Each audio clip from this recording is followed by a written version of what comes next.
Bismillahirrahmanirrahim. Assalamualaikum warahmatullahi wabarakatuh. Perkenalkan, nama saya Laude Muhammad Azhar dari kelas 11 IPA 1. Kali ini saya akan membuat video pembelajaran bahasa Indonesia tentang resensi sebuah karya. Jadi judul resensi yaitu resensi novel Tuhan Aku Ingin Menjadi Malaikat Kecilmu. Judul buku Tuhan Aku Ingin Menjadi Malaikat Kecilmu, pengarang Edi Luis Almira, penerbit Eutenia, tahun terbit 2015, tebal buku 13 x 19 cm dan berjumlah 152 halaman. Saya memilih buku ini untuk diresensi karena memuat kisah-kisah yang sesuai dengan semua kalangan, anak-anak, remaja, dan orang tua, yang dimana pada kisah-kisah tersebut anak kecil berperan sebagai tokoh teladan yang secara tidak langsung memberikan pelajaran kepada kita semua berupa nilai kehidupan atau sosial. Nah, jadi sebenarnya buku ini tidak hanya memuat satu kisah, tetapi ada 5 kisah, yakni Rumah Asa, Anggrek Jingga, Mancing Mania, Demi Adikku, dan Basir yang Baik. Saya akan sedikit menceritakan salah satu kisah favorit saya di buku ini, yaitu Rumah Asa. Jadi Rumah Asa ini menceritakan kehidupan seorang GG, adik dari Tito. Mereka ini merupakan anak dari seorang yang kaya raya. GG memiliki kepribadian yang peduli terhadap orang-orang di sekitarnya, memiliki hati yang mulia, dan aktif dan serta kreatif. Sedangkan kakaknya, Tito, berbeda dengan adiknya. Dia cenderung pendiam, tidak peduli dengan orang-orang sekitarnya, dan jarang berinteraksi dengan lingkungan sekitarnya. Nah, suatu hari, GG melihat kondisi anak-anak yang tinggal di sekitar lingkungannya. Banyak sekali anak-anak yang putus sekolah karena harus bekerja untuk menghidupi keluarganya. Maka dari itu, GG membuat sebuah rumah asa. Jadi konsep dari rumah asa ini adalah rumah harapan bagi anak-anak tersebut. Di situ mereka bisa belajar membaca, berhitung, dan sebagainya. GG untuk menghidupi rumah asa tersebut, dia harus menjual aset-aset yang diberikan oleh orang tuanya. Bahkan itu pun tidak cukup. Dia harus meminta bantuan kepada kakaknya. Nah, kakaknya pun setuju dengan tawaran GG. Dia bersedia untuk membantu adiknya untuk bersama-sama menghidupi atau menjalankan rumah asa tersebut. Hal tersebut juga membuka mata hati dari Tito. Dia sadar bahwa apa yang dia punya sekarang itu merupakan nikmat yang sudah luar biasa. Dia mungkin menderita penyakit kelainan darah, tetapi dia masih bisa tidur di tempat tidur yang nyaman, hidup di rumah yang mewah, dan memiliki keluarga yang sayang kepada dia.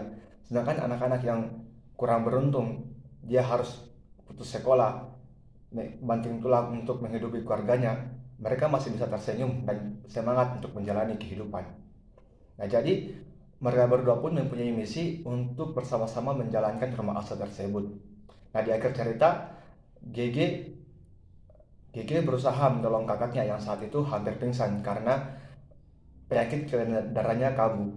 Maka saat itu GG berusaha untuk menolong kakaknya, sehingga di perjalanan dia tertabrak oleh mobil dan akhirnya meninggal. Nah, jadi itu. Jadi berdasarkan kisah tersebut, saya bisa mengambil pelajaran bahwa cinta kasih kepada sesama orang itu ternyata bukan hanya milik orang dewasa. Terkadang seorang anak kecil bisa menjadi contoh teladan yang baik dan layak dikenang selamanya. Dan itu pun jika misalnya dikaitkan dengan dalam kehidupan saya sehari-hari. Saya pun sering melihat orang-orang yang mungkin kurang beruntung atau orang yang memerlukan bantuan. Tapi saya berpikir, saya memiliki mindset bahwa saya pun tidak layak untuk menolong itu. Karena saya merasa masih ada pihak yang lebih layak atau bertanggung jawab atas orang tersebut. Tetapi setelah saya membaca buku ini, ternyata konsep atau mindset tersebut salah. Ternyata untuk membantu orang itu merupakan kewajiban setiap individu, tanpa memandang miskin, kaya, ataupun anak-anak, orang tua maupun remaja. Jika kita merasa bahwa kita adalah manusia, maka kita harus membantu orang-orang yang ada di sekitar kita. Jadi itu. Nah, kemudian saya akan mengulas sedikit tentang kelebihan dan kekurangan dalam buku ini. Jadi keunggulan buku ini yaitu buku ini diambil berdasarkan kisah nyata. Jadi menurut saya buku ini menjadi motivasi bagi kita untuk melakukan hal-hal atau kebaikan yang sama yang dikisahkan pada buku ini. Apalagi tokoh yang berperan di sini merupakan anak kecil. Jadi ini merupakan renungan bagi kita semua. Anak kecil saja bisa melakukan hal seperti ini, apalagi kita yang mungkin sudah dewasa. Apalagi di sini penulis menceritakan kisah ini dengan memaparkan suasana, perasaan tokoh atau bagian-bagian yang mungkin menyentuh hati dengan gaya bahasa yang menarik sehingga membuat saya tertarik untuk membacanya. Kemudian yang kedua, penulis menyampaikan kesimpulan atau pandangannya di setiap akar cerita. Nah, ini menurut saya hal yang mungkin menjadi kelebihan dari buku ini karena penulis tidak memberikan pikirannya di tengah-tengah cerita, tetapi dia mengajak pembaca untuk bersama-sama menyaksikan menyaksikan konflik yang terjadi sehingga membuat saya larut dan terbawa dalam cerita ini. Penulis tidak langsung memberikan pandangannya di tengah-tengah cerita sehingga saya pun yang membaca sudah terasa untuk digurui atau dibanding-bandingkan pada tokoh ini. Apalagi di kesimpulan tersebut penulis menggunakan gaya bahasa yang menarik sehingga makna yang terkandung di dalam itu sangat menyentuh hati pembaca.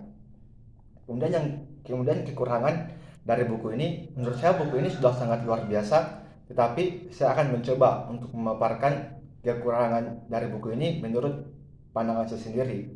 Tapi sekali lagi ini hanyalah pendapat tanpa mengurangi rasa kagum dan hormat saya pada buku ini.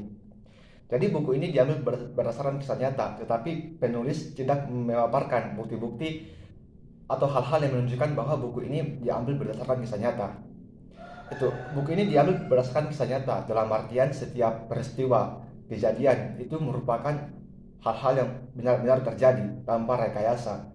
Jadi mungkin untuk mendukung hal tersebut sebaiknya penulis memaparkan bukti-bukti tersebut sehingga mendukung dan membuat pembaca percaya bahwa ini merupakan kisah nyata. Jadi mungkin itu saja hal yang dapat saya sampaikan.